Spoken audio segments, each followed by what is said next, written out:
I want to give my heartfelt gratitude to Davishire for the patronage towards the channel. This December is seeing some more Final Fantasy cards being released that didn't make it to the previous set. In fact, it should be out already by the time you're seeing this, and one of the commanders included in that is Squall, Gunblade Duelist, a Mardu commander, 3/2, first strike human mercenary. When it enters, you choose a number. Whenever one or more creatures attack one or more of your opponents, if any of those creatures had power or toughness equal to that number, Squall deals damage equal to its power to the defending player, so quite a few things to wrap our small minds around here. First off, we're going to be naming 1 in this deck, so we need to bear that in mind, and we'll go through each of the lines one at a time. Whenever one or more creatures attack one of your opponents, it's noteworthy that that includes your opponent's creatures as well, so if your opponents swing in with a creature with 1 power or toughness, it's going to trigger Squall's ability. And then we can trigger it per opponent as well, so if we were to swing in a 1/1 at each of our opponents, then Squall is going to trigger 3 times, that is once on each of those opponents. It doesn't matter how many creatures we swing into each opponent, Squall will only ever trigger once per opponent. And then the damage comes from Squall himself, his power in particular, so any keywords that we have on Squall are going to be relevant. Keywords like lifelink and infect are the usual inclusions. So basically our tactic is to buff Squall's power so he deals as much damage as possible, and then swing in at our opponents, all 3 of them every single turn, with at least 1 token. That means we'll be getting the maximum amount of damage from our commander onto our opponents. Which of course means that we're going to need to get a bunch of tokens into play, so go with the smaller curve effects first. Bitter Bloom Bearer is one that's coming out with the new Lorwyn set. This is effectively a Bitter Blossom with legs. And of course we do have Bitter Blossom in the list, some of my favourite art in all of Magic the Gathering. Then Loyal Apprentice is really useful as well, and it's on curve.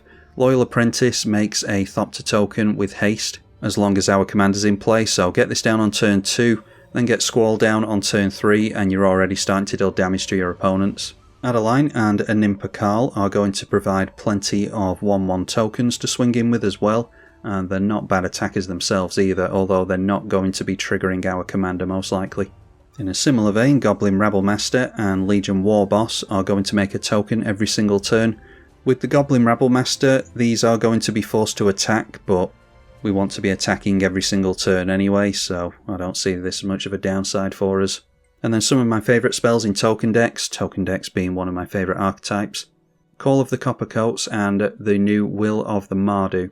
Coppercoats became a little bit of a meme on the channel for a short while because it just kept popping up and it always tended to make a huge impact on the game.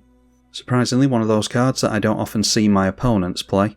But it makes human tokens for each creature our opponents control, so if they're doing very well, we're likely going to be doing even better.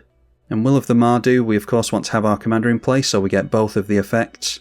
Warrior tokens for each creature a target player controls, and then it deals damage to a target creature equal to the number of creatures we control.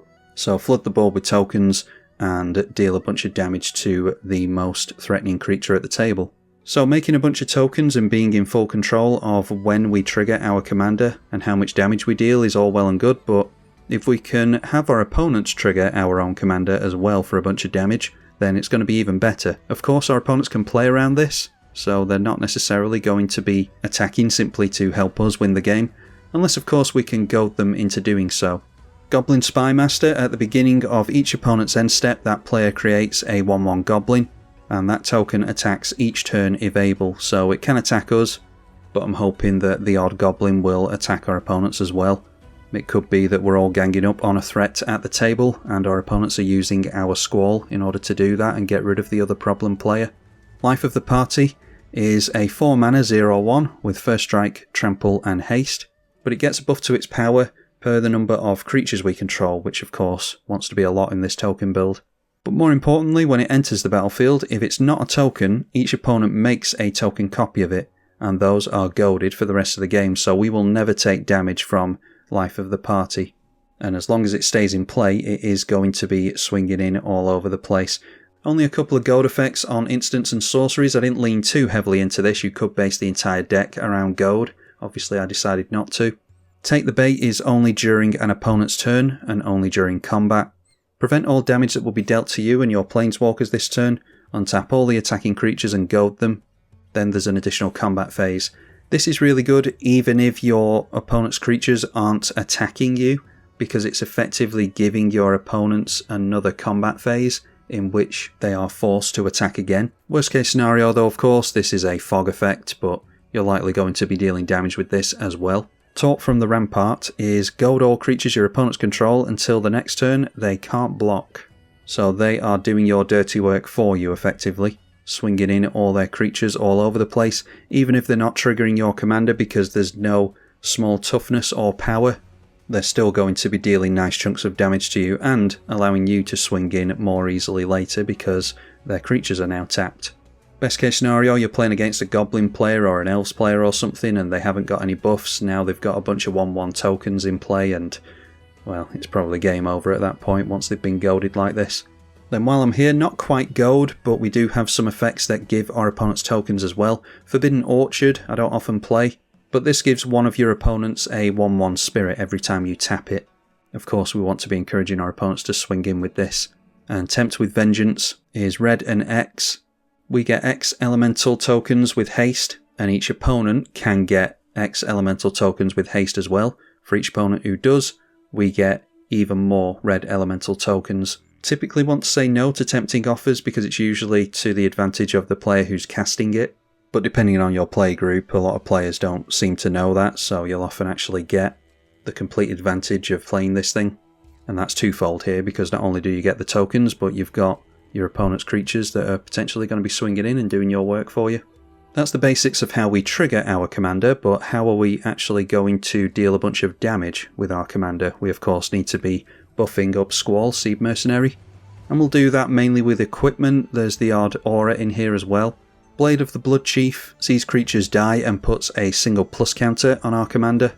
Only one to play and one to equip, and tokens are going to be dying when they attack, so this is going to buff our commander nicely. The counters go on the commander itself and not on the equipment, so if we lose the Blade of the Blood Chief, it's not the end of the world, we'll still have the buff. And then Dragonfire Blade, particularly good in 3 colour plus decks, because this makes it 1 to play and 1 to equip onto our commander, a +2/+2 buff, and hexproof from monocoloured, so protects us from Beast Withins and Chaos Warps and all those types of things. Black Blade Reforged, 5 to play and equip onto our commander, +1/+1 per land we control. We're in Mardu, so we're not going to have too much land ramp, but even if it's only a +5/+5 buff, it's still a hell of a lot of damage that we're throwing around. Wrecking Ball Arm from Final Fantasy gives base power and toughness 7/7, and even makes it easier to swing in with our commander. If we're going to be getting all these buffs on our commander and we can get through some damage, we might as well, even though it's not going to trigger itself. And Caduceus Staff of Hermes. The equipped creature has lifelink, and as long as you are above 30 life, it gets +5/+5 and indestructible, as well as preventing all the damage that will be dealt to it. There are scenarios in which you won't get the buff and the indestructible, but at the very least you'll get lifelink, and that tied with a huge token or a big commander is likely going to buy you a turn or two, and even start switching on the buff and the indestructible. Champion's Helm is more protection on your commander, hexproof and +2/+2. And then we do of course have effects that buff per creature you control. If we want to flood the board with creatures, then effects like this make sense. Horn of Valhalla has an adventure sorcery, so we can make some soldier tokens for its X cost at sorcery speed. But more importantly, 2 to play, 3 to equip gives +1/+1 per creature we control. Only really need one of these effects in play at any given time, I think. And we're going to melt our opponent's life totals. Sword of the Squeak. +1/+1 per creature we control with base power or toughness 1. Makes complete sense in this deck when we care about choosing 1 as our number. And Reaper's Scythe comes in with a token itself, but we're likely going to re-equip this onto our commander straight away. At the end step, put a soul counter on the equipment for each player who lost life this turn. We're aiming for that to be each of our opponents by the end of our turn. The equipped creature gets +1/+1 per soul counter on the equipment. So this will carry on buffing itself even if it's unequipped, and then when we're ready to equip it for 2 mana, we'll get the massive buff on Squall, or even a token if we're swinging in the air and want to get rid of our opponent's remaining life. And I did mention there's a couple of auras in here. Bravado is an old one. The enchanted creature gets +1/+1 for each other creature you control. and all that glitters looks at the number of artifacts and or enchantments you control and gives you +1/+1 for each one of those. After you've buffed your commander and you have your tokens or goad effects in play, you of course want to be triggering your commander as much as you can. Cards like Ishin, 2 Heavens as 1, and Windcrag Siege are going to allow you to get 2 triggers per trigger Squall would normally get. So if you're attacking with 3 of your creatures, all 3 of your opponents, instead of getting those 3 triggers, 1 on each opponent, it will be 6 triggers, which is 2 on each opponent instead. The enchantment has the added benefit of making tokens for you as well if you are desperate to use it for that effect. As with every commander deck, we want to keep our hand full as well, so we've got some card draw in the form of Skull Clamp. Lots of 1 toughness creatures means that we can trade some of them out if we don't feel as though we have to block with them. Most of our tokens are going to be held back, of course. We can trade them out for card draw instead. Similar with Deadly Dispute and Plumb the Forbidden, we can trade these out for card draw. Deadly Dispute gives us a treasure token as well, so it's going to be easier to cast that because it effectively pays for half of its own mana. Plumb the Forbidden I tend to use in response to a board wipe, or if we're not going to be making use of all the creatures that I'm about to go into my next turn with. We can trade a bunch of them out for loss of life and a lot of card draw. Plumb the Forbidden, a very good instant speed card draw spell. Night's Whisper and Painful Truths is your typical black card draw. Lose life and draw cards. Painful Truths is a 3-colour spell effectively. Lose 3 and lose 3 life when you've put Mardu into it. And we've got Wheel of Fortune as well. It's just a reset for your hand. Oftentimes you'll keep a bad opening hand and ruin your opponent's opening hands with this by forcing everyone to discard and draw 7. Trouble in Pairs makes its way in as well. Whenever an opponent does something in a multiple of 2, we draw a card basically, and if you haven't played with Trouble in Pairs before, you wouldn't believe the number of cards you draw off this thing. Couple of creatures that are thematic to the deck as well with their 1 toughness and or power. Enduring Innocence sees small creatures enter and draws a card but only once a turn. And Morbid Opportunist sees creatures die and draws a card but only once a turn. Noteworthy with Morbid Opportunist, it does count on any creature, so you could get multiple draws per turn cycle with this. And if you're desperate, even use it to swing in and trigger your commander. Although you're more likely to do this with Enduring Innocence because it will come back as a non-creature enchantment when it dies. Interaction shows us some of the best spot removal pieces in the format in the form of Path to Exile, Swords to Plowshares, Anguished Unmaking, Generous Gift. But once again, we've also got some thematic pieces here as well, so Selfless Spirit is going to give all of our creatures indestructible until the end of the turn. And in the meantime, when we're not using it for that, we can swing in as a 2/1 flyer and trigger our commander with that. Lauren of the Third Path is a 2/1 Vigilance that comes in and destroys an artifact or enchantment. And once again, there's nothing to stop us swinging in with its 1 toughness either. If it gets blocked, which it likely will, before its destruction, we can tap it down for some card advantage on the way out as well. I think Mahar is an interesting one to include, a Flying Trample with a ward cost of discard a card. Creatures your opponents control have base toughness 1. That means that whilst this is in play with your commander, if any of your opponent's creatures want to swing in, they do have to be wary of the fact that they are going to trigger your commander, assuming that they're attacking one of your opponents. A lot of the times this will just encourage your opponents to sit back and therefore not trigger Squall, but whilst they're doing that, they're just opening themselves up to giving you more time to finish them off. So either way, I think Mahar is worth including. And the final one I'll mention in this section is Grand Crescendo. This is kind of a heroic intervention, gives your creatures indestructible, but also comes with an X cost where you can make a bunch of tokens as well.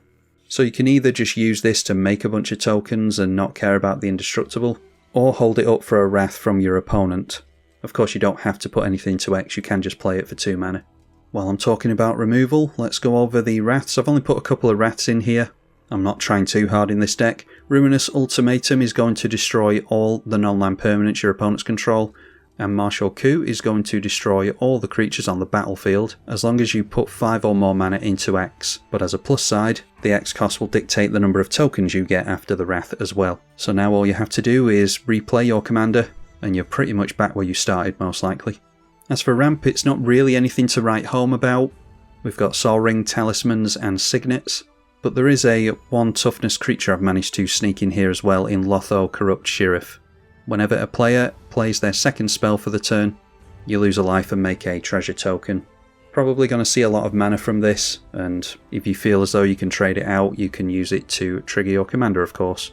Professional Facebreaker and Grim Hireling both care about treasure as well, and if we're going to be swinging in with tokens, hopefully they will have some form of evasion. Facebreaker has Menace attached to it already. These effects allow you to hit all 3 of your opponents and trigger each of these effects 3 times. That's once per player. So send 1 token in at each of your opponents, you will get 3 treasure tokens. For the Facebreaker, you'd get 6 treasure tokens for the Grim Hireling, because that gives you 2 treasure per opponent you hit. And I should note, I've shoved Smothering Tithe in here as well. This is the only thing that is a game changer in the list, making it bracket 3. If you wanted to bump it down to bracket 2, and you feel as though it's fair in bracket 2, then you could always remove this and replace it with something else. For any of you who've made it to the end of the video, I thank you, and here's a little bit more tech for you. After we've got through all the boring card advantage and ramp stuff, we won't necessarily be winning with our commander at all times, so we do want some overrun effects in the deck. Champions from Beyond is a good one.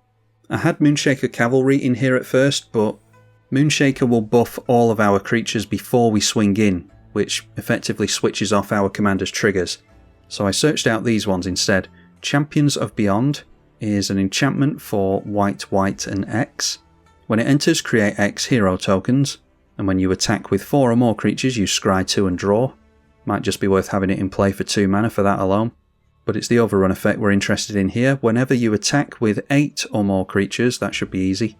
Those creatures get +4/+4 until the end of the turn. Now that's a triggered ability, so what it means is you can swing in, trigger the Champions of Beyond and your commander, put the enchantment on the stack first, allow Squall to resolve, dealing all of his damage, and then your tokens will get the buff afterwards, meaning that they can actually deal some damage by going wide. Dollmaker's Shop and Porcelain Gallery are similar, although the latter doesn't allow you to trigger your commander, unfortunately. Dollmaker's Shop is a cheap one. Whenever 1 or more non-toy creatures you control attack a player, make a 1/1 toy token. With all the individual instances of making tokens, this is going to get out of hand quite quickly. So it's well worth having it in for 2 mana, but the Porcelain Gallery is not irrelevant either. Creatures you control have base power and toughness equal to the number of creatures we control. So if we have 10 creatures in play, they're all 10/10s. Not going to be triggering Squall Seed Mercenary with that, like I said, but if you can't go wide with a throng of 10/10s in play, then you're probably not winning anyway. So there we are, that is Squall Gunblade Duelist. Have any of you decided to pick up that set of Final Fantasy cards this December? Are there any other commanders from that set that you would like me to build a deck tech around? And please consider donating on Patreon if you do enjoy the videos I upload. Huge thank you to those of you who do that already. I'm TribalKai. Thank you for watching.